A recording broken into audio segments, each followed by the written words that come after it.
should I see if the videos work or we already know you? They work at this end, so the string, they should just play on the string like, you know, they just play. Why they flash one off?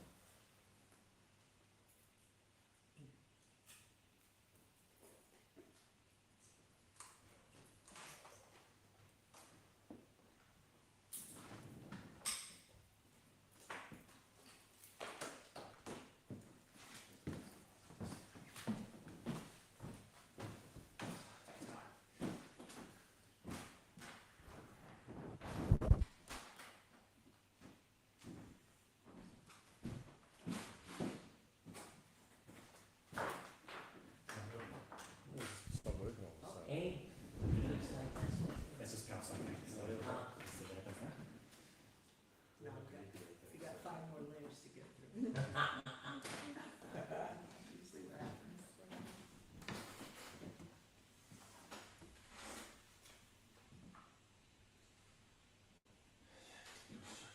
Another one.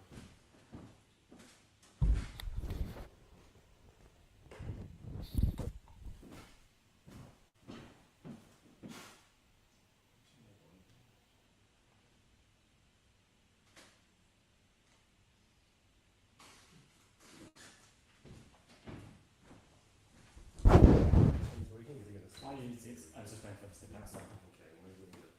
And then, so We just wait a little bit. You don't need to plug Yeah, it. sorry, it takes about 5 minutes or so. It's not bad, it goes straight.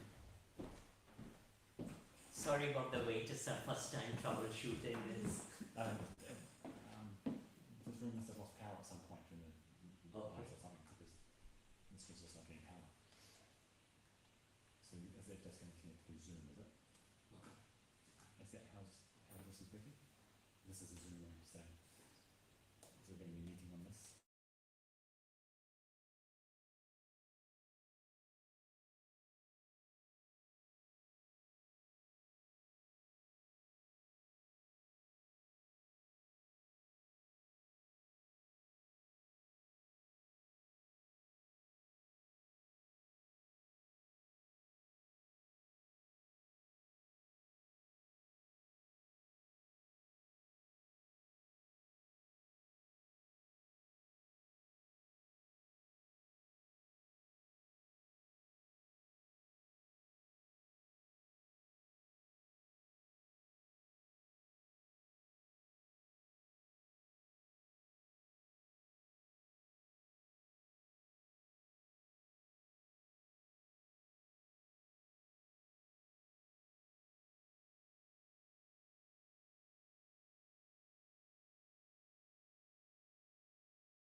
University of Pittsburgh, researchers are exploring just how eating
Just mindful of the time as well. Yeah, so So I think that, the only one I hitched is that audio is just going to come out of here. And yes, because I don't know how to use this app, I don't know how to switch from that to that. okay, So that's what's going to hold us up the most. yes, So the audio will just come from will just come from there, I'm afraid. rather than on that. From there. Yes, Because you have to switch it from the app to the TV, but I can't see where to do that. okay, So that's why I can't okay, help in that sort of sense. that's okay, I think, Yeah, yeah. we can just have it play from here, and yesterday will We be. can hear it. Because it's all you guys, there's no one coming and zooming in, is it? It's just whoever's in this room. No. Yes, and then, And in terms of recording it, yes. yes, so it will, I don't know, will it come up in your recording, Tim? If the audio just comes from there? I'll just pause it and play the videos over here in the program anyway. So Okay, it's not cool. coming from my So, Tim will take every audio. Okay, Hmm. cool, hey, thank you so much. That way I'm not messing around much longer than you. Yeah. Okay. Tim, are we set? Just minimize this thing, just to go back to, just minimize everything to go back to the presentation back. I'm just going to go ahead and introduce you. Kia ora koutou katoa, welcome to CARE's lecture series. It's a pleasure to have you here. I want to begin by acknowledging the ancestors of Rangitane, whose land, wisdom, and space shape the conversations we are able to have here. It's also an invitation for us to consider the ways in which decolonization connects with everyday land struggles here in Aotearoa and globally, as well as struggles to dismantle the carceral structures of the state. It's a pleasure to have with us today Dr. Benson George Cooke. Dr. Cooke is Distinguished Professor of Counseling and Psychology and Director of the Graduate Clinical Mental Health Counseling Program at the University of the District of Columbia, Washington, D.C. He has been an invited guest speaker for the Congressional Black Caucus on Capitol Hill and a variety of spaces including Oxford University. His leadership paves the way for us to think about the psychology of trauma and mental health, particularly in terms of the leadership that he has offered to the Association of Black Psychologists as his past national president. It's a pleasure to have you with us, Dr. Cooke, and looking forward to this conversation. Thank you. Typically in settings that we have African American Black populations, Black professionals, we always seek out permission from an elder to speak, as it's clear I'm the elder in this group. I'm going to hope that standing on the shoulders of our ancestors, that it's okay for me to share what I have to present for today. I'm really honored to be here. I've had an opportunity to travel to many places, but never this side of the planet. So I've been to Senegal, Sierra Leone, Liberia, Ghana, Nigeria, Uganda, Kenya, Ethiopia, Eritrea, Egypt, Greece, Italy, France, England, the Caribbean, Mexico, and, but never here. So I'm quite honored. What's important about me sharing that, though, is, as you stated, I want to have a conversation. I want to share in the conversation what my journey has been like, and at the same time to learn from the journeys that some of you have had as well. I understand that some feedback or questions may come from those watching, as well as some from those who are present in the room. When invited, I thought about a title, and the title that I felt would really speak to the work that I do, which I think is in many ways inextricably interlinked with the work that is done by CARE. I chose the topic, Culturally Competent Healing Strategies within the Black and/or African American community that empower human transformation. Because I think it's really important that we recognize the importance of the work that's done in mental health as being transformative. And so in that context, I will begin. I want to begin by talking about something that's really very important. This is a quote about the importance of history. For me, history is critically linked to understanding who we are. Who we are in terms of understanding our humanity, which gives us a context for seeing who we are, is moved or energized by culture. Culture is that process representing the vast structure of behaviors, ideas, attitudes, values, habits, beliefs, customs, language, ritual ceremonies, and practices that are peculiar to a particular group of people, which provides them with a general design for living and patterns for interpreting reality. In this sense, when I'm presenting, I always like to talk about understanding history. History, as you see in this slide, is a clock that people use to tell their political and cultural time of day.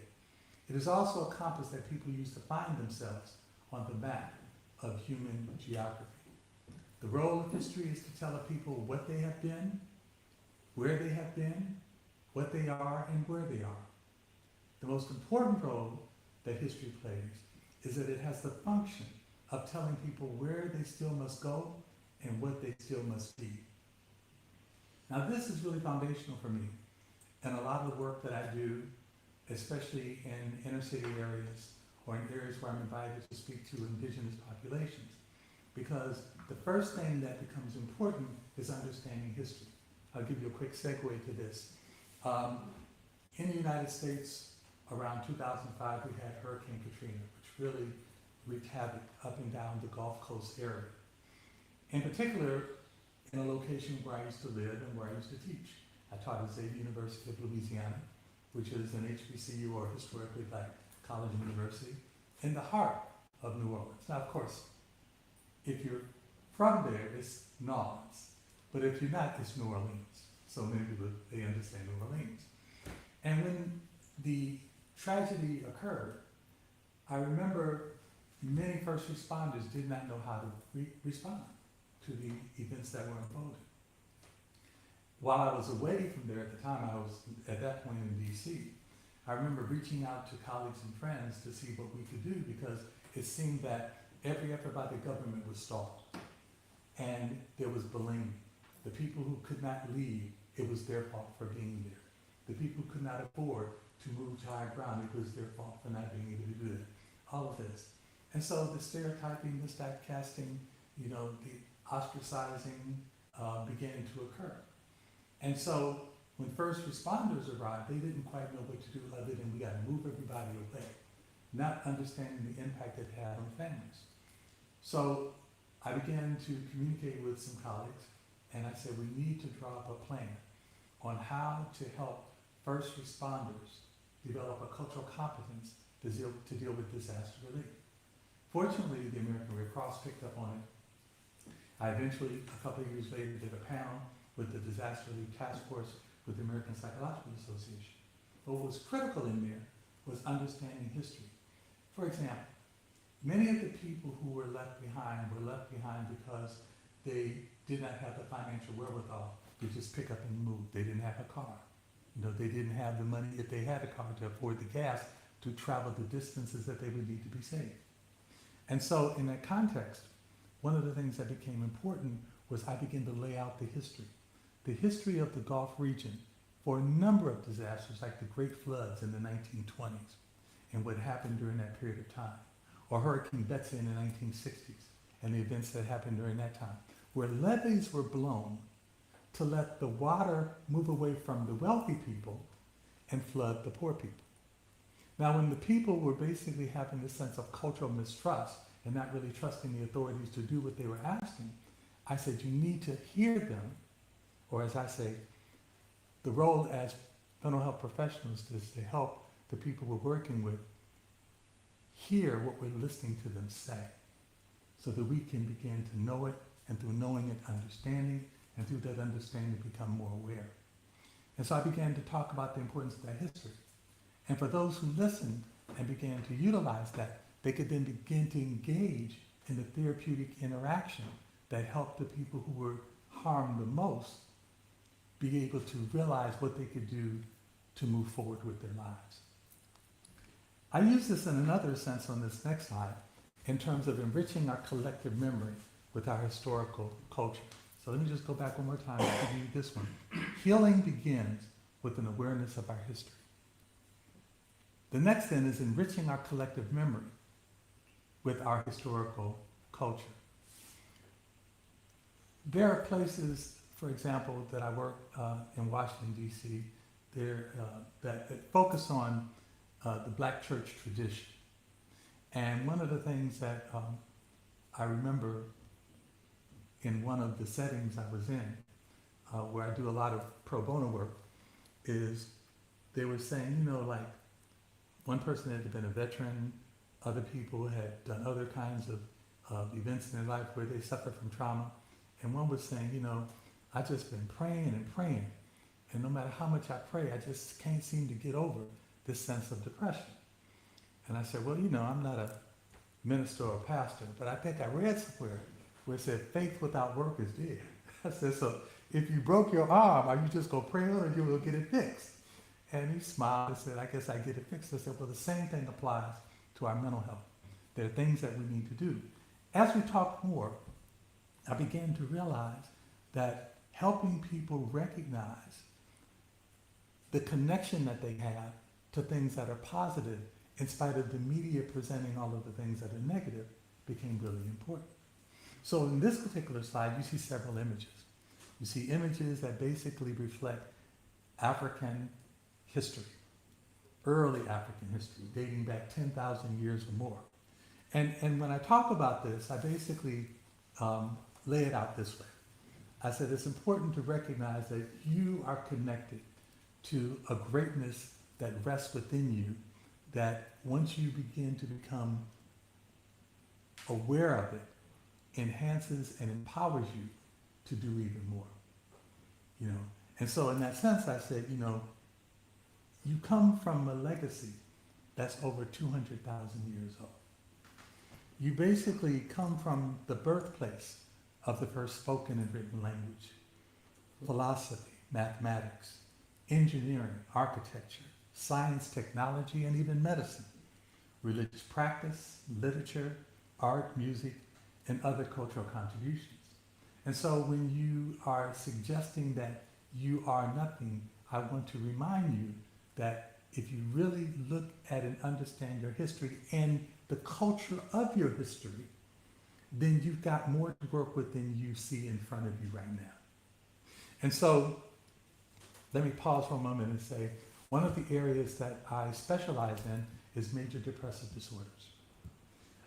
In addition to that, I do a lot of work around trauma, anxiety disorders, and again, a lot of it centered around developing cultural competence strategies for those who work with populations that are underserved, low wealth populations, where disparities, are very significant. In this context, people oftentimes will then say, okay, well, I heard all of that nice stuff, but how do I know that what you're saying is true? I said, good question. I said, well, in any situation where you want to know if something was actually done, let's say, for example, you go to the grocery store. but what you received from the grocery store was not the freshness that you wanted. You go take it back. But what are they going to ask you for? Receipts. You know, we'd be glad to take this back, but you need to show us some receipts. So I always tell people, you got to keep your receipts. That's why our early ancestors kept their receipts. Their receipts were in the form of fossil, archaeological, metallurgical, linguistic, oceanographic, navigational, epigraphic, pictorial, iconographic, botanical, and oral history. And I said, but if that's not enough, we can go to good old DNA and we can pull it up so that the map of human history is there. Now, I just said an important word, human history. We are inextricably interconnected with others. A part of our traditions that, as the Association of Black Psychologists, we adhere to is recognizing the shoulders we stand on, recognizing our ancestors. Some of our ancestors were seasoned people who basically were able to achieve eldership, but some were not. A colleague that I lost all too soon, I want to acknowledge now, because every time I do my work, I want to remember her contributions. And this is a friend and colleague, Dr. Kimberly Ann King Bell. Now I have next to her name and some information about her an Adinkra symbol. You're going to see a lot of Adinkra symbols. These are symbols that come from Ghana, West Africa. This one is the Aya, the fern, which is not that far from New Zealand, the fern. So you see, we all came from Africa, whether we may believe it or not. And there's been a continuation of the legacy of these symbols and the stories behind the symbols that guide us on. What's important here for me is, again, recognizing that everything that I do, everything that I want to do, is a consequence of what came through me, through those who have guided the path of my life. You know, my mother used to say it this way. She said, and it was from Howard Thurman, we're really spiritual beings on a human journey, not human beings on a spiritual journey. And to really know and understand your purpose, you have to look at what you have as a talent that you can give back as a gift to God's creation. And as you do so, it grows, but it also keeps you on the path in the short time that we have. Or another way she said is, son, this is nothing but a spacesuit. The real person's inside. You know, that kind of thing. So in this context, I want to just acknowledge my colleague, who is a brilliant neuropsychologist, who just had a wealth of knowledge and information in her mind. And she is truly missed, but I remember her. And I let others remember her and know her through sharing that slide. So we're talking about transformative insights. And it's important to remember that they're always on the horizon. In this context, I have a slide that speaks to a book that's going to be coming out next month. And the title of the book is Epigenomic Awareness as a Key to Black Mental Health, The Disruptive Effects of Not Knowing. Okay? And you see a picture of me with my uniform of a bow tie and suit on. And then you see a picture of my colleague, who I've had the honor of knowing and working with since we were students in college. He went off to, he finished his, he graduated before I did from college. And I went to Morehouse College in Atlanta, Georgia. And I always have to pause there and just mention this. Morehouse College is an institution you know more than you probably think you do, because it is the institution that gave birth to people like Dr. Martin Luther King Jr. Or if you're more contemporary, Spike Lee, Samuel L. Jackson. You know, but then for those in the community, I can go to the former editor of Ebony Magazine, Lerone Bennett, a great historian, and the list goes on. The point being that there we were really nurtured to recognize the importance of giving back. For me, the journey is part of what I'm going to share, which is being able to take what I've learned and to put it together in a way that it can empower our people to wellness. Okay, so what I'm going to do now is I'll go to about 2 or 3 more slides, and I'm going to kind of open it up and kind of give an overview of some historical things that I think have guided the path of the work that myself and my colleagues have been involved in. I'll pause here and say this. When I was talking with my sister who's a scholar here. And she said, oh my goodness, you have like 102 slides. I said, well, I'm not going to talk about every slide. I said, I like to do a presentation where I pick out a few, have a brief conversation, and I leave the rest for you to do your research so that you'll have additional information. But at the same time, I do have a reference list that I will also be providing for you to look at other books, book chapters, journal articles, magazine articles, and the like, so you'll understand what grounds my interest. Now you'll notice here, these are some of the presentation topics that you'll see as you move through the 102 slides. I'm not going to really get into it now, but I will say the book that'll be coming out in April, as from what I understand now, it was a little more than what we had hoped for. So we were talking earlier in the office of the beloved colleague here, and I get into this conversation mode and I just start talking. She said, you know, you need to get over to the talk. So in light of the spirit of my wanting to always share, I'm not going to go through all of this, but I'm going to just remind you that when you have an opportunity to look at the slides, this is the order of the information that you'll be reviewing. But I wanted to touch on something else in this next slide. It's like, what are those symbols that, Benson Cooke has on those slides? Oh, glad you asked. These are called Adinkra symbols.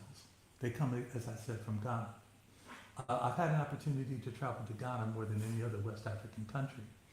And I wanted to kind of share the meaning of these symbols that I selected for this presentation, because depending on the presentation will determine what I select. So the number one you see is matemase, or intisi. In other words, what I hear, I keep, or I have heard and kept it. That goes back to history. So I always talk about the things my mama taught me, which I'm going to be sharing a lot of that in a moment. It represents wisdom, knowledge, and prudence, emphasizing listening and wisdom. My mother used to say, son, you have 2 eyes and 2 ears and 1 mouth for a reason. The ones that you have 2 of are the ones you need to focus on the most. And then after you've done that and paid attention, then you may speak. So in that context, that's that first symbol, number 1. You see symbol number 2. This is a very endearing symbol for me. This is Sankofa, which means that it's nothing wrong with going back to fetch something that you've lost. Each of these has a long story. I'm not going to get into them. In other words, you can't know where you are unless you know where you've been, but then you won't know where you're going until you remember where you've been that got you where you are to where you want to be. Okay? And so that's the beauty of Sankofa. It's often represented by a bird whose neck is turned backward with an egg. From the beginning, you read the end. Always remembering it started in the beginning. The next symbol is Esse Tekeram. This is teeth and tongue. It represents friendship and interdependence. There are a lot of things you hear me say, but one is the importance of recognizing that Ubuntu, I am because we are. And a lot of these are Kiswahili, Akan terms, Twi terms, but we kind of bring it together to celebrate the early languages that spoke to being grounded and connected to the earth. Okay? So that was number 3. Number 4, this is definitely one of my favorites. In fact, I'm wearing it right here, Jinyame. The story goes, in a great panorama of creation, there was no one to see the beginning but the Creator, and there'll be no one in the end to see it but the Creator. So in this context, Jinyame is, it says, except God. In other words, the greatest thing is that which has created us. It's really interesting. Early in life, I wanted to be an astrophysicist or an astronomer. And one of the things that's amazing is we are the stars. We are the suns, which we call stars. Because everything that is composed elemental of that, when it reaches its limit and explodes, it creates new life. We are a part of that new life. Everything that's in that is in us, which again speaks to the importance of understanding our history, whether it's our history in terms of humanity or it's our history in terms of understanding the origins of life itself in the universe. Okay, the next one is Asante Ntonta, which is the spider's web, represents wisdom, creativity, and the complexity of life. One of the things that I think is really important here is everything, and I use this word a lot, is inextricably interconnected. I was talking earlier, I had an opportunity in 2011 to speak on a national public radio show in the United States that's like public radio. And they were talking about this issue of genetics and crime. And they wanted to speak with the then national president for the Association of Black Psychologists. So I reluctantly agreed to do it. Reluctantly meaning that I thought my mentor and colleague whom I was with was much more knowledgeable than I would be. Because in 1995, there was a series of articles published by the New York Times on research about this idea or this suggestion that African Americans in particular were predisposed to criminal behavior. Pseudoscientific ideas based on the notions of eugenics and things like that. And so, going on to this program, I had an opportunity to really allow the guests who supported a lot of this to look deeply into the skewed data that had been created around people that were disproportionately incarcerated for non-criminal offenses. So that notion basically created a pathology in a people that was unwarranted. But what was the serendipity of this? What was the spiderweb connection here? The spiderweb connection here was that I had an opportunity to meet someone who was directing the Genome Project for not only NIH but the world. And through this, I learned about a concept called epigenomics. What was critical for me at this point, not being a geneticist, and as I jokingly say, not playing one on TV either, was that it opened up an idea of a new window outside of the silo of the professional identity I was educated in. One of my colleagues, Dr. Thomas Parham, used to always talk about we need to be social engineers and learn to step outside of the silos of the professional identity we've been trained in.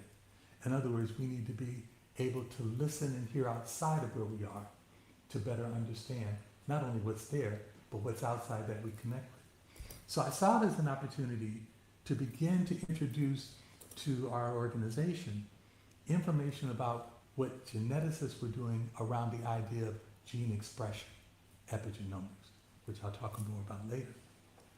So in that particular context, that's why I look at that Adinkra symbol as being really important. And then again, returning with Sankofa. Sankofa is one of my best. You know, you gotta know to know where you're going, you gotta know where you've been.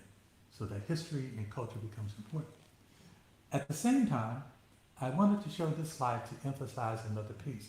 So the symbols always tell the story, okay? And the story reconnects you to that which is foundational, to the world in which we live. And we have to remember that, okay? And so in this context, everything has a meaning. So this comes from an article that looks at the impact of cultural values on the development of the cultural industry of kente textiles. And what's important here is when you see these beautiful kente cloth designs, it's more than just aesthetically beautiful, it also tells a story. Okay? There are other presentations I do where I look at early African American black quilts that were used during the period of enslavement. So we're talking about 16, 17, 1800s, okay? And what's interesting about this one particular book I usually talk about is they borrowed a lot of designs from early African roots. Then I give this segue conversation. The FBI and the CIA, and more importantly the CIA, was really interested in this book about quilts. And the question is why? Because it taught them early codes. They would put out certain quilts with certain designs that basically said something like this: tonight, 2 hours after the sun sets, when Orion is over the horizon, we walk to our escape. We come to the two rivers. We go to the right. All of this in a quilt. Now, as we sometimes said, Master just said, "Oh, them some nice quilts you got there." Maybe, "Oh yes, Master, there's some nice quilts." Not knowing that the message within was about creating a sense of freedom from those who were mastering over those who were enslaved. Okay, so again, history, culture. There's always coming to that connection of history and culture. So, one of the things that I do in the slides, which I'm not going to get into right now, is really begin to talk about, understanding this thing about what epigenomics is all about. So here I'm just going to have a conversation with you. And let me just put it here for the conversation. When I had the conversation where I began to learn about epigenomics, sometimes someone says something and we say this light bulb comes off in your mind and you start moving in other directions. In the work that I do, especially in the work with clients, when someone is being seen by you presenting symptoms associated with a mental illness, one of the things you want to do is you want to find out not just about what the duration and the frequency of that is with them. Tell me about your family. Why do we want to know about their family? I'm asking. Anyone here? Why would we want to know about their family? Why would we want to know about their family history? They're here telling us about their history. Anyone want to take a guess? Of those seated here. Oh, when I'm in class, I always say this. I always say, at the beginning of my classes, everyone is required to give at least 3 incorrect responses. And they'd be like, well, why? It's a graduate class. I said, because we're going to be engaged. Whether it's incorrect or correct, we're going to move it to correctness. So why do you think it might be important for someone who's telling us about the reasons they are here to see Dr. Cooke because of the challenges they've had emotionally, that I want to know about their family? It's the environment they've grown up in. Say it again? It's the environment they've grown up in. It's what they learn from. Okay. And it's part of their development. Understanding something about maybe the environment that they grew up in. Another reason is we want to see if what their family experienced, they are experiencing. Then we begin to look at, tell me about your mother. Tell me about your father, grandmother, grandfather. Because it's not uncommon that much of what we experience is hereditary. Okay? How many times have we gone to a family reunion and we see somebody like, oh man, I hope that doesn't happen to me. Or someone you see it happen to. It's like, oh my goodness, what am I going to do? Well, you got to take care of yourself. It's really ironic at this point that I bring up my mama again. Because I remember when I was graduating from college and she came to Atlanta and she had what we called at that time a diabetic attack. She suffered from diabetes. And I remember I was trying to comfort her and she said, son, you don't want this. And I said, well, Mama, what do I do? She said, well, you got to take care of yourself. I said, well, how, Mama? She said, don't drink, don't smoke, get your rest, exercise, make sure you know that you eat well, and don't hang around crazy people that stress you out. Now, if my mama was still alive, I'd be like, Mama, that's my research. Because what she was telling me was something that has impacted my siblings, with the exception of Angela, and not me. Because I was very mindful before then, but especially after then, to follow everything she said. And what I found in my research is that understanding gene expression would put me on a direct course with what my mama was telling me as she was laying down, suffering through her diabetic attack. Here's what I mean. In understanding depression, I knew that it was not uncommon that if someone was experiencing this, chances were very likely that a parent may have gone through the same thing. Okay? So it helped me to get a sense of that connection. Then the next thing I wanted to know is, when you talk about your mom or your dad who had this, what did they do? Because if what they did was successfully give me an idea of what we might begin to talk about that they could do. If it's centered around medication or not. If it's centered around family connections or not. If it's centered around more advanced medical procedures or not. In other words, biological procedures or not. So this became really important for me. And one of the things that I inquired from the geneticist is there a way that I could look at strategies that can enhance the traditional approaches to treatment? Now you're saying, wait a minute, you're talking about black folk on one level, cultural history, now you're talking about clinical work and, well, it's all connected. It's all connected. So the connection kind of goes like this, is that one of the things that I began to discover is clearly we know that there's certain environmental toxins that work against the wellness, our health. So cigarette smoking, of course, clearly did that. There are different places that we may reside or work that are next to places like that. So we need to be mindful of that as well. At the same time, in terms of understanding, alcohol, other substances, especially those who are unable to do moderation. It may be a family history, which means tolerance levels are different, that kind of thing. But then I literally serendipitously stumbled into nutrition.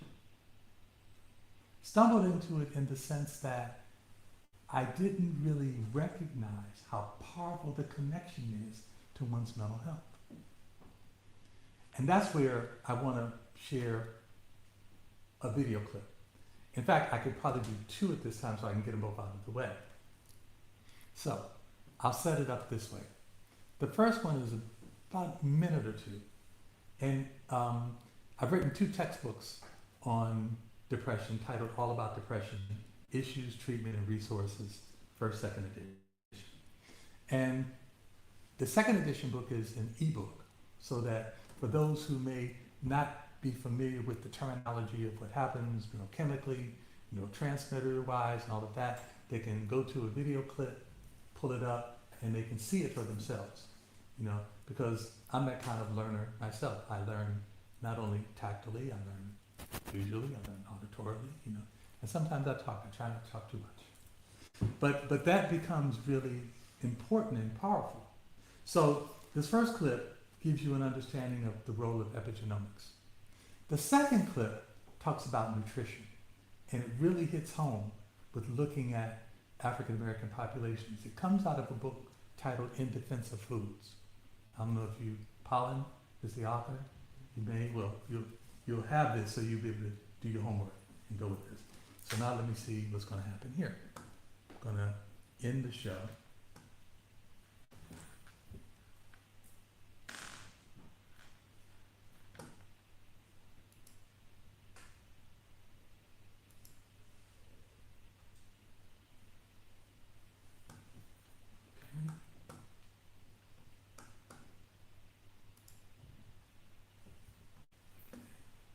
So far, so good. DNA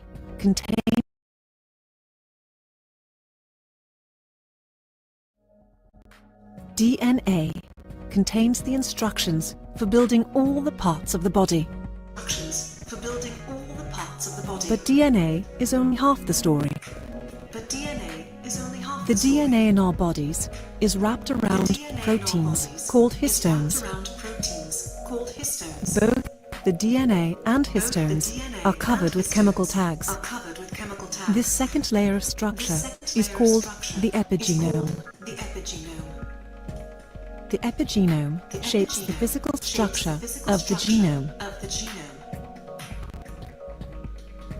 It tightly wraps inactive genes, making them unreadable. It relaxes active genes, making them easily accessible. Different sets of genes are active in different cell types. The DNA code remains fixed for life, but the epigenome is flexible. Epigenetic tags react to signals from the outside world, such as diet and stress. The epigenome adjusts specific genes in our genomic landscape in response to our rapidly changing environment.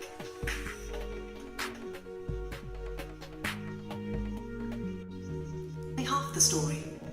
Okay, that was the end. Sorry about that.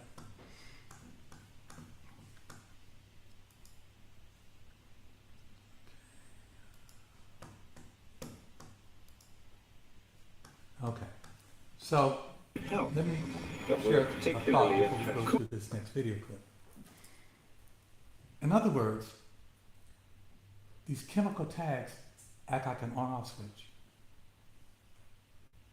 So, my family history, and I'll speak how it impacts me directly. I have a fraternal twin, not an identical twin. We have an older sister, of course my twin, her older sister still, her older brother, me, and yet another older sister. She's the baby. Okay. But one of the things that's clear is on biological mother, biological father, biological mother, kidney disease, and related illnesses as a result of that, biological father, heart disease. Older sister, stroke, diabetes. Twin, stroke, diabetes. Younger, some diabetic stuff and cancer stuff. Okay? Key point being this, that I was in the mix with all of them. Why not me? Goes back to what my mama told me. Adhering to that played a really critical role in allowing what is a part of my DNA to be switched off. Now,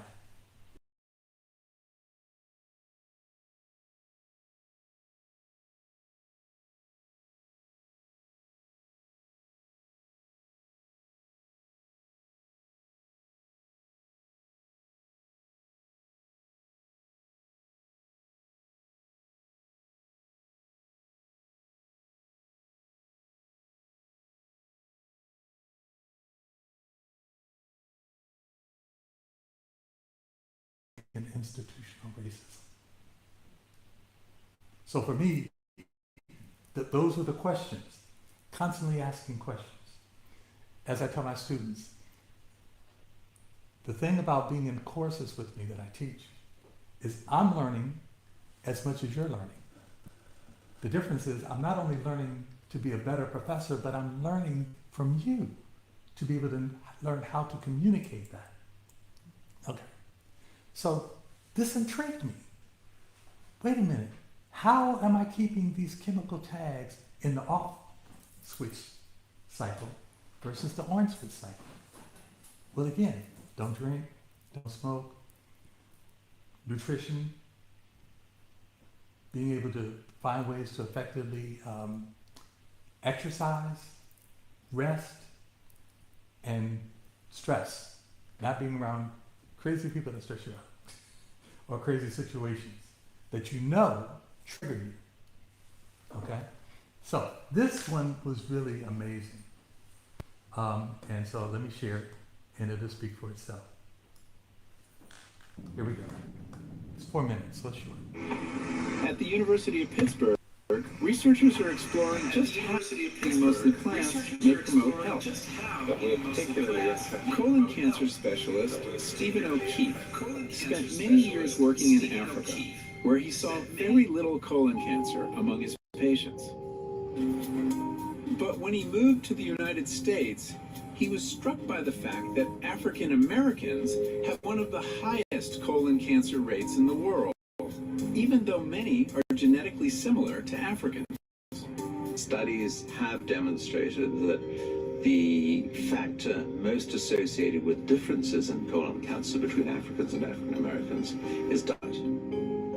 Most Africans tend to eat more vegetables, fruits, beans, and whole grains, and less processed food than we do in the West. And those plant-based foods contain substances our bodies can't digest, which we call fiber. We understood for a long time that fiber was important, and we thought it was important to help people overcome constipation and improve what's called transit time of food through your body. But O'Keeffe's studies reveal that fiber does something else. It feeds bacteria in the colon that help to keep it healthy by producing a compound called butyrate. Our cells don't produce it, but bacterial cells do. If you eat enough fiber, you maintain a bacterial population that convert the fiber into butyrate, which maintains the health of the colon and prevents cancer. Fiber is food for these microbes. And if you don't feed it to them, they're not going to be well, and you're not going to be well. And the less fiber you eat, O'Keeffe has found, the more bacteria you have that make harmful compounds that can lead to cancer. Since the Western diet that many African Americans eat is low in fiber, and most Africans get plenty of fiber, O'Keeffe wondered what would happen if Africans and African Americans switched diets. O'Keeffe's team fed fiber-rich diets to African Americans and fiber-poor diets to people in South Africa. And then we basically measured substances that are good or bad for the colon before and then 2 weeks after their dietary switch. After just 2 weeks, the amount of harmful compounds increased in the colons of the Africans, while the amount of beneficial compounds like butyrate increased in the African Americans. This is a butyrate. This is very dramatic. It's very easy to see. Yeah. The exciting thing is that by changing your diet, you or I can influence our risk of colon cancer in just 2 weeks. So the larger lesson is that we're not just eating for ourselves. We're eating for the trillions of microbes that inhabit us, like the ones that help protect breastfed babies. The community of microbes inside us has become known as the microbiome. But scientists are just beginning to understand how big a role those microbes play in our dietary.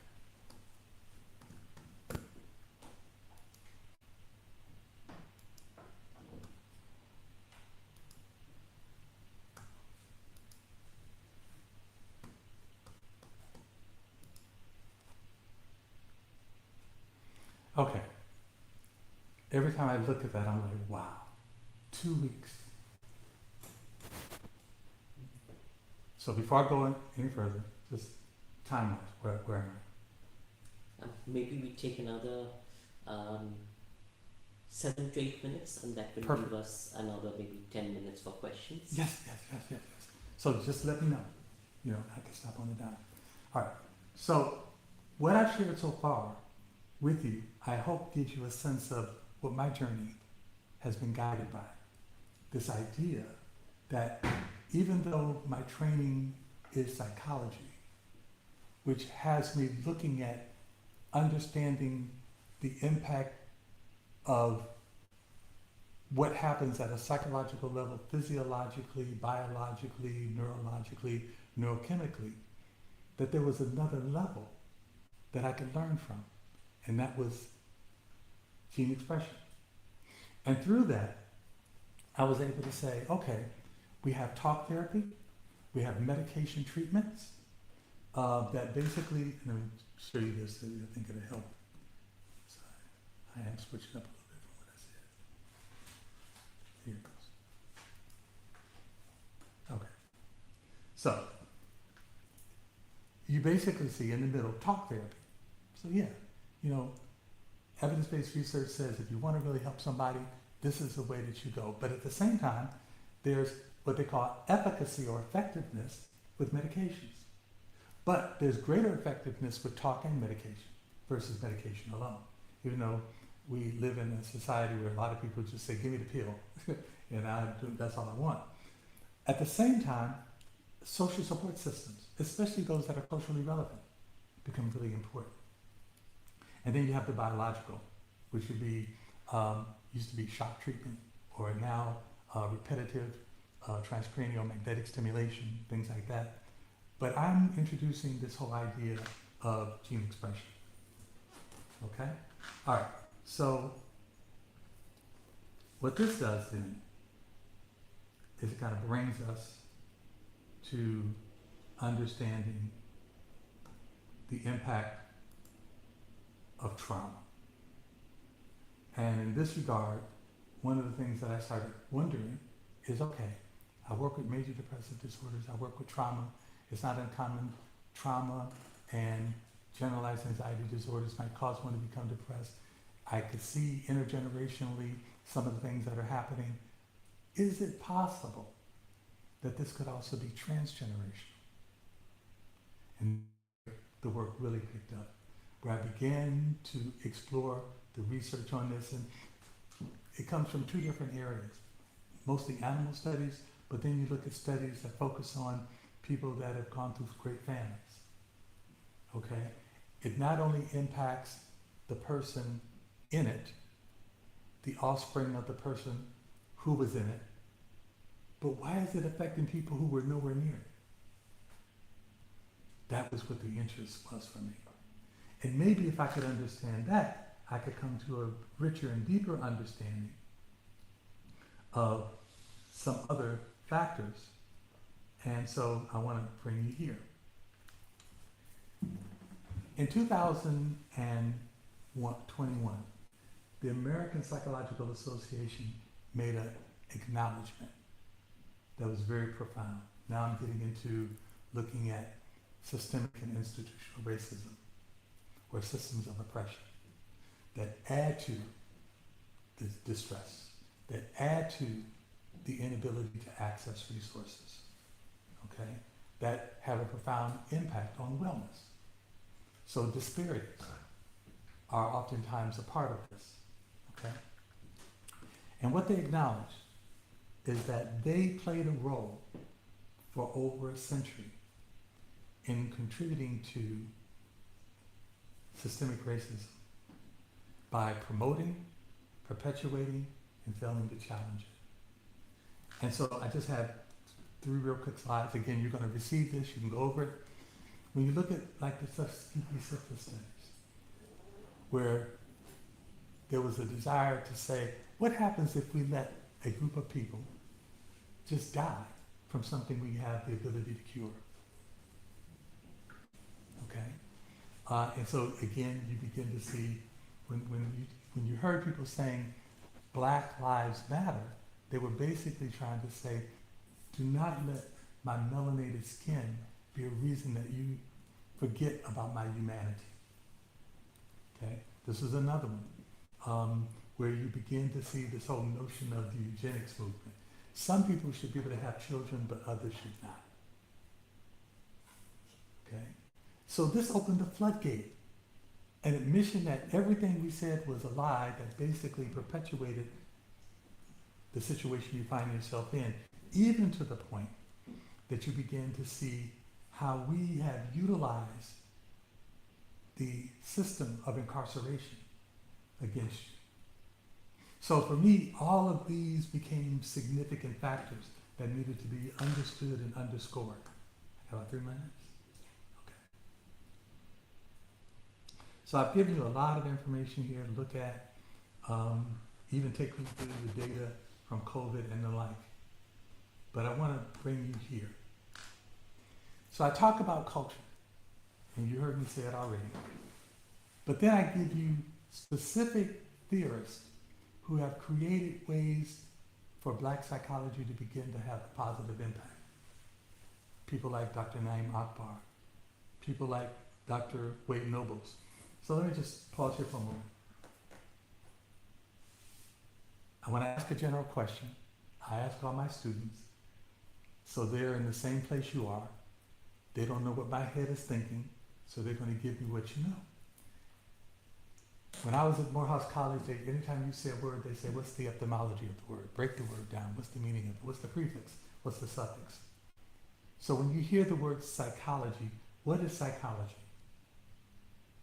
Anyone here? I'm not being rhetorical.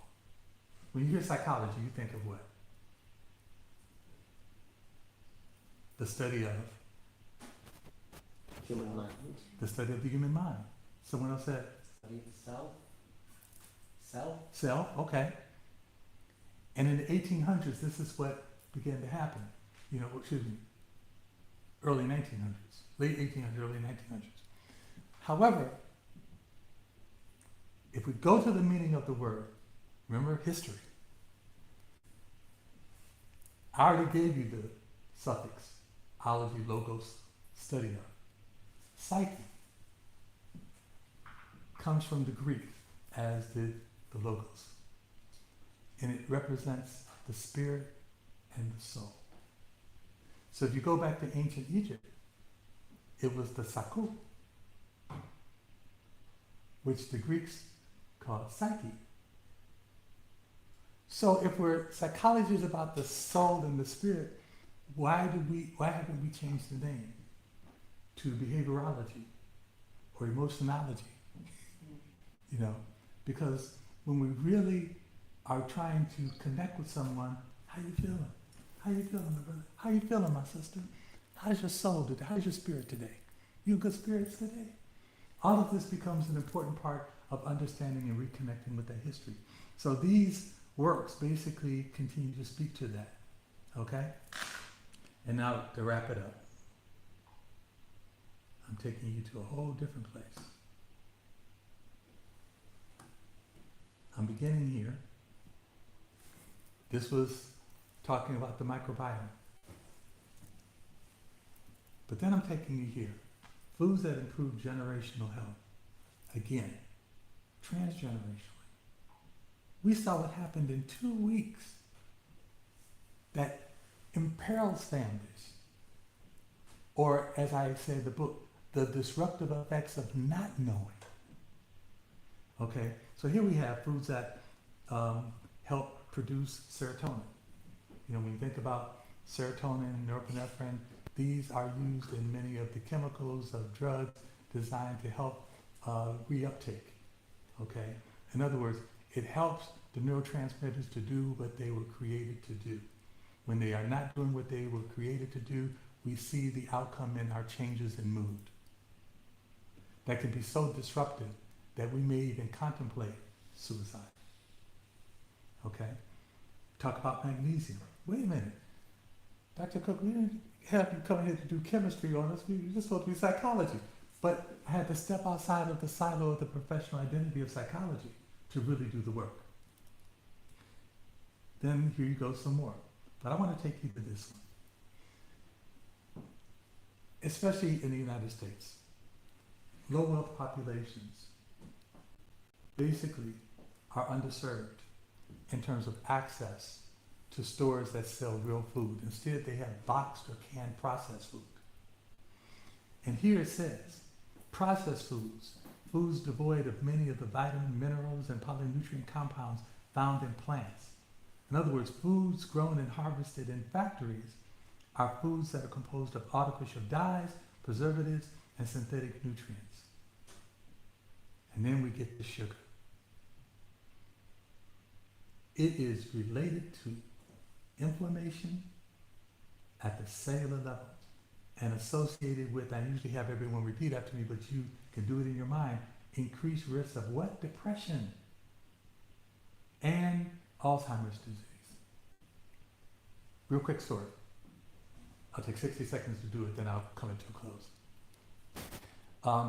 Years ago, I was having serious issues, like these are reading glasses. And I have two sets because one allows me to read, and the other allow me to look like I'm looking at you and I can see clearly, but then I can read at the bottom of it. And my pressure was building up. And my ophthalmologist always only spent a few, like 10 minutes at the most. Drop, drop, look in the bright light, drop, drop, look in the machine, go. I went to this one visit and he told me, turned around and said, what have you done? Now I thought he was telling me I was in need of surgery. And I started really just feeling emotional, tears rolling by. I said, just tell me. When do I need to get surgery? He said, no. Everything that I've been looking at for the past few years is gone. What have you done? I said, you mean different? Yeah, what have you done different? I said, well, I stopped eating cookies, cake, pie, candy, and sugar. He said, that's it. He said, tell me how you used to do it. I said, well, I go to class, I stop at the campus bookstore, and I get me a pecan roll, or a pack of pecan rolls, usually 8 to a pack. I get me a Hershey's dark chocolate candy bar. I love Mounds candy bar. I get me some sweet tea. This is iced tea. There's more sugar than tea. Then I teach my class. Go to the coffee, Starbucks. They knew me. They say, hey, get Doc some coffee for his sugar. I get a small cup of coffee with 10 bags of sugar. Then I teach my class, go home. On the way home, stop at the grocery store, get me a small apple pie. I get me a pack of Archway lemon frosted cookies and a double dark chocolate Twix candy bar. I go home, try to eat, pass out. Wake up. One day I started looking at this and said, what would happen if I just stopped? Remembering what my mama taught me. So when I went back, everything had reversed. He said sugar causes inflammation at a level people do not understand. 2 weeks later, and I've been going to see him every 3 months. I said, do I come back in 3 months? No, come back in a year. First time ever a year visit. Went to my primary care physician. She said the same thing. What have you done? I said, I know the answer now. I stopped eating da-da-da-da-da-da-da. She said, that's it. And I said, but wait a minute, you've been seeing me for years. Why did you never tell me this? She said, it's an everything process. It's hard to keep telling my patients what to do when it's in everything. But now you have started paying attention. And now everything that was borderline is no longer borderline. And that transformed my life. And it made me aware of how incorporating this in my treatment could transform the lives of the people that I work with. Especially in terms of people who live in toxic environments, underserved where they don't have access. Teaching them how to gain access. Teaching them how to grow gardens. Teaching them how to grow gardens outside or in their home. Teaching them what to shop for when they could shop. Okay? All made a difference. Okay? In other words, recognizing that as a social engineer myself now, I'm teaching others to do that for themselves. So that they could deal with all of the things in society or all of the things that they didn't learn, their history and culture, to help bring them to a path of wellness. Okay? And then all of that basically brings me to resources for them, which brings me to the end, to do Q&A. Okay, so now I'm ready to hear the questions. Thank you so much. Oh, thank you. Yeah. And the reason I did 102 slides, there's so much more I would talk with you about that you'll be able to discover on your own. Let's open up the floor to questions.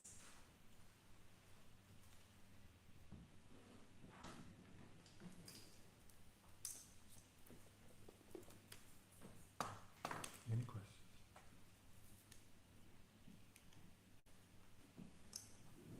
Cycle. Apologies, this probably isn't going to be very eloquent and phrased.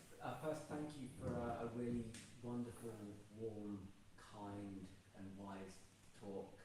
It's lovely to have you here.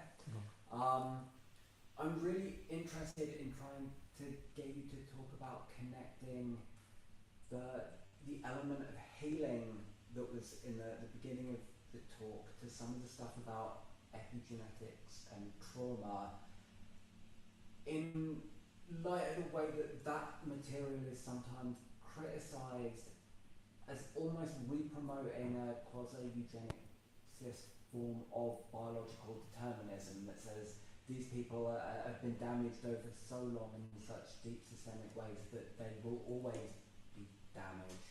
And I wondered how the element of healing that you spoke about can perhaps answer that critique. Okay. One of my colleagues, Dr. Thomas Parham, says, healing is therapeutic, but not all therapy is healing. And I love that because it goes back to what I said before. When I'm working with someone, I'm not only working with them, I'm working with the community that they came from and are currently in. Sometimes they can be two different things. So, understanding where they're coming from, which basically means I don't have all the answers right away. It's not like a TV show or a movie. You come in and I have my legs crossed and I'm leaning back in a comfortable chair and then I just start spitting stuff at you. I need to understand what it is that you have experienced, how you've experienced, why you've experienced, or why you believe you've experienced it. And then begin, based upon what I understand of the symptoms associated, to kind of explain things. So for example, and I don't know if this is all of what you're asking, but one of the things that I find is two things. People are often embarrassed about what they don't know. And when they come to get help, there's a reluctance to share what they do know, or what they do believe, or sometimes even what they do care about. So it really is important to make sure, in terms of cultural competence, that you are open to that.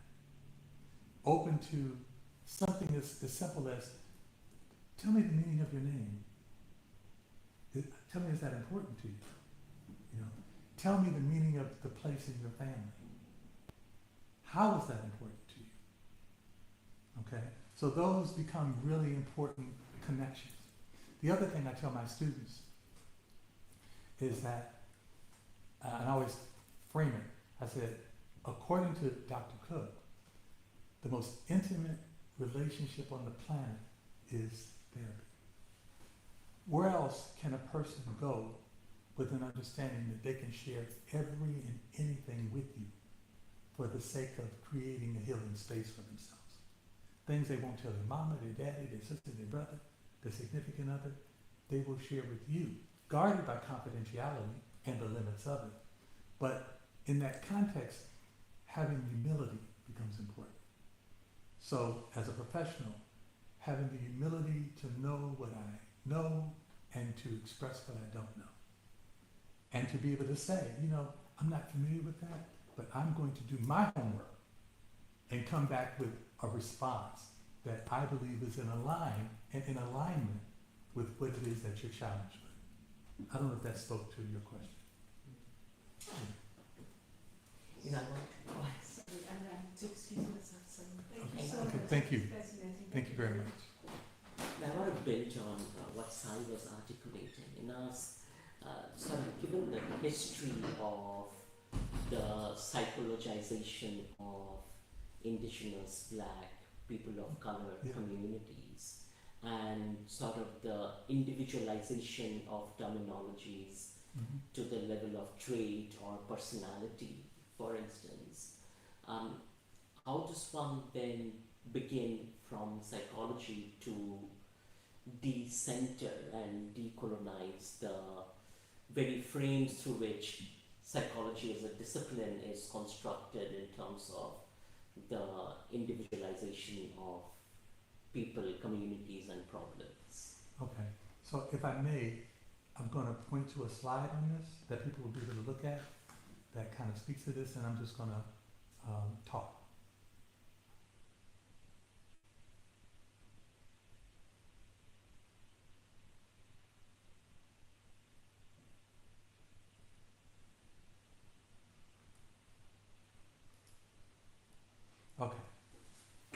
So, there are two spots.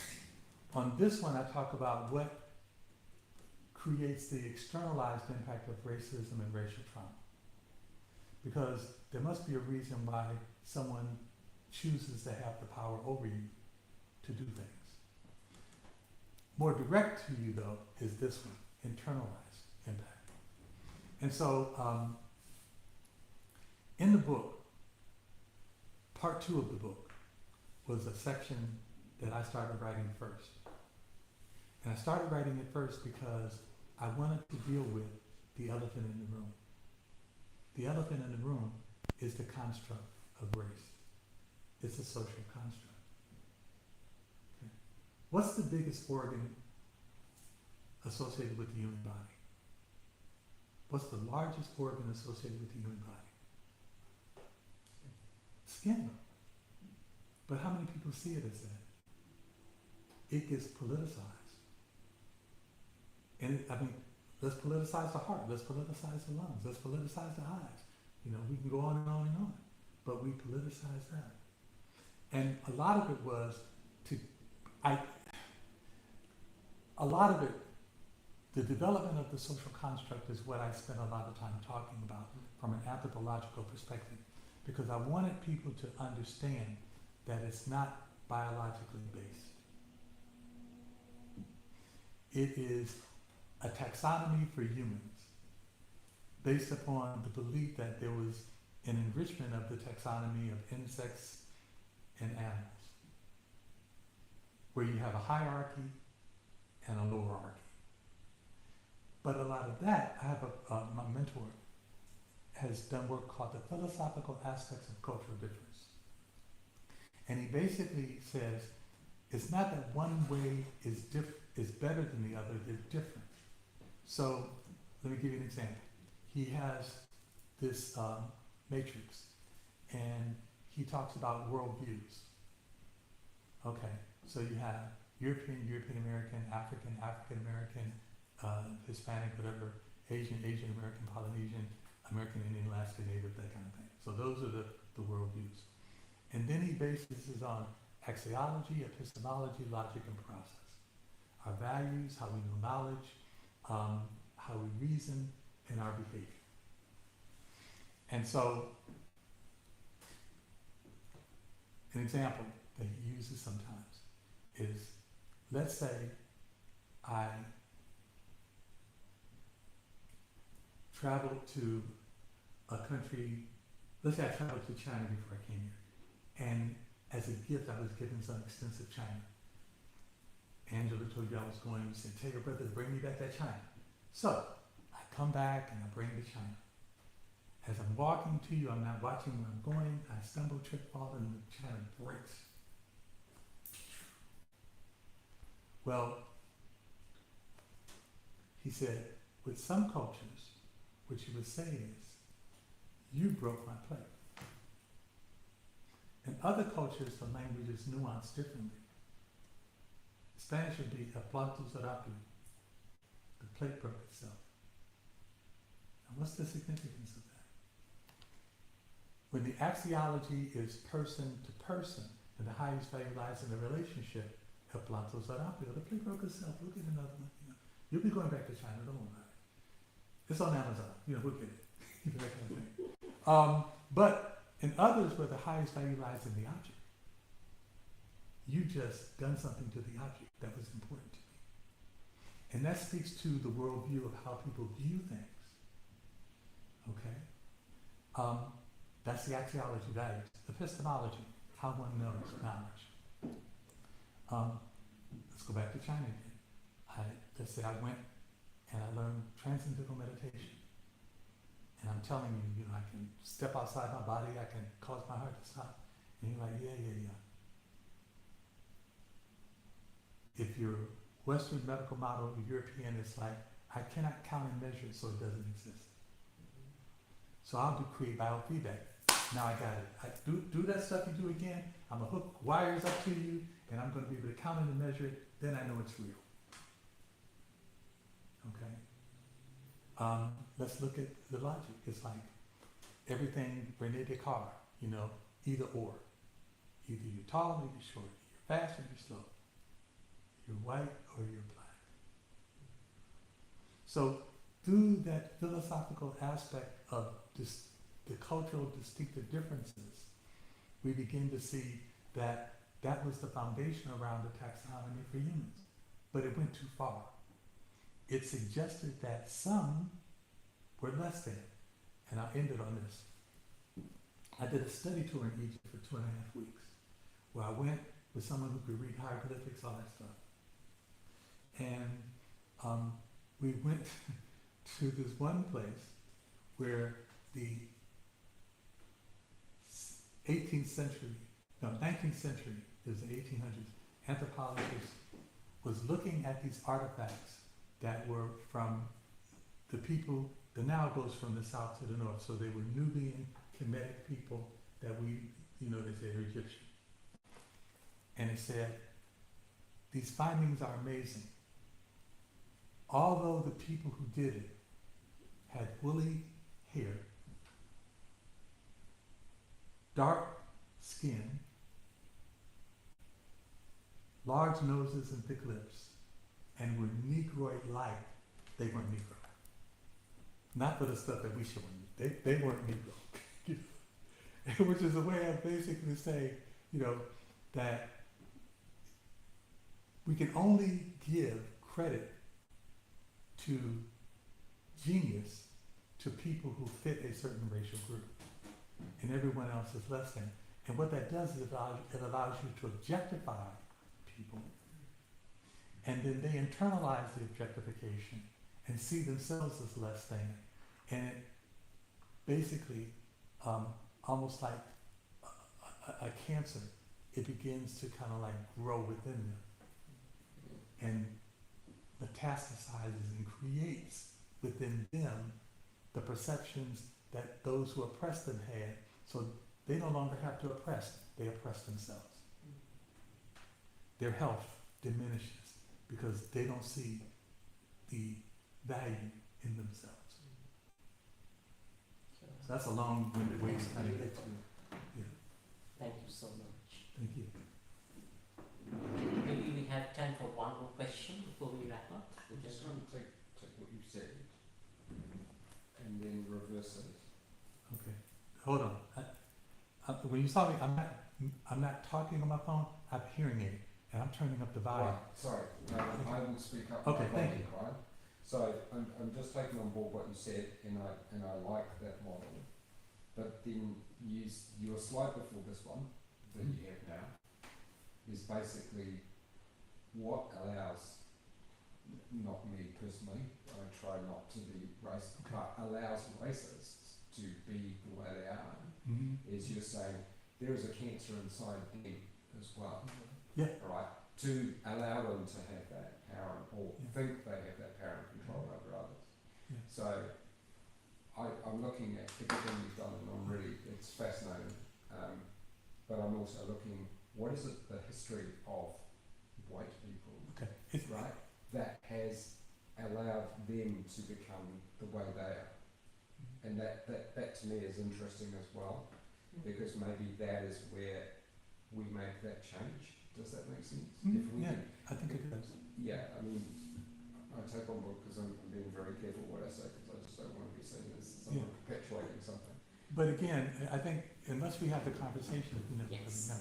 Yeah. So Irving Painter, I think is her name, anthropologist, wrote a book, talked about whiteness. Yeah. And in the book, she does an amazing history. In the United States, Irish and Italians were not considered white when they first came over, along with other groups from Eastern Europe. Okay, and so how did they all of a sudden become white? Because the social construct of race, from a philosophical aspect of cultural difference in terms of axiology and epistemology and logic, suggests that one must be supreme and the other must be inferior. This is the kind of thinking. One is going to be good, the other is going to be bad. And so in the United States, they use economics to also do that. Meaning that even if you are if, as a white American, if you are poor, you're still better than the richest black man because his skin is dark. And those who are in positions of political power play with that constantly as a way of trying to divide and conquer, you know. And so here it's about educating people, you know, it's about educating people and helping people understand. Now we're entering a new era, or excuse me, a renewed era, because we've been there before. I tell people it's been that way since 1619 in the United States, where there's this sense of we want to make America great again. To which I say, when was that? Where it was inclusive. Now, one of the interesting things, though, is, well, we don't want you teaching black history anymore. I said, well, black history is American history.